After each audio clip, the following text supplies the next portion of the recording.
Dün, bugün, yarın ve ilelebet irademize sahip çıkacağız. Türk Silahlı Kuvvetlerimiz gerek yurt içinde gerek yurt dışında hak ve hakikat namına ülkemizi korumak ve layıkıyla temsil etmek gayesiyle cansiparane mücadele etmekte ve mücadele etmeye devam etmektedir.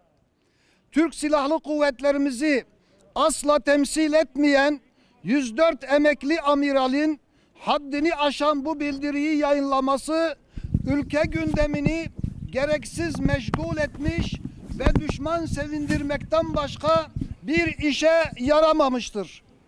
Emekli amiraller ülkemizi tehdit eden unsurlara karşı tecrübeleriyle bu ülkeye hizmet etmeleri lazım gelirken tam aksine ülkemizin aleyhine ittifak edip bir araya gelerek darbe imaları taşıyan bildiriler yayınlamaktadırlar.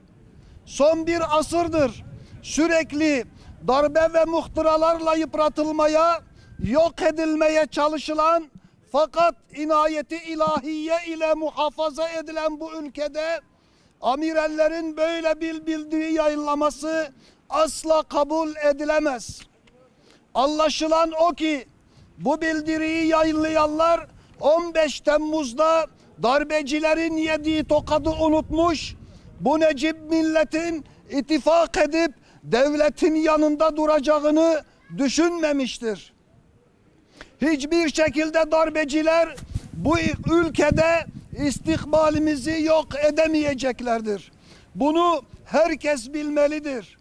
Aziz milletimiz bayrağını, toprağını canından çok sevmektedir. Her zaman devletinin bekası için devletinin yanında olmuştur. Her türlü vesayet girişimine kesin ve net bir şekilde cevap vermiştir. Bundan sonra da böyle olacaktır. Bundan hiç kimsenin şüphesi olmasın. Bu tarz planlı ve art niyetli hareketlere karşı birlik ve beraberliğimizi muhafaza ederek kararlı bir surette müteyakkiz olmak, başta devletimizin bütün organları, sivil toplum kuruluşları ve halkımızla kenetlenmek, hainane hal ve hareketlere asla geçit vermemek mecburiyetindeyiz. Allah birlik ve beraberliğimize zarar verecek hainlere fırsat vermesin. Bu millet ve memleketi her türlü ihanet ve şerlerden muhafaza eylesin. Kamuoyuna saygıyla duyurulur. Midyat Sivil Toplum Platformu.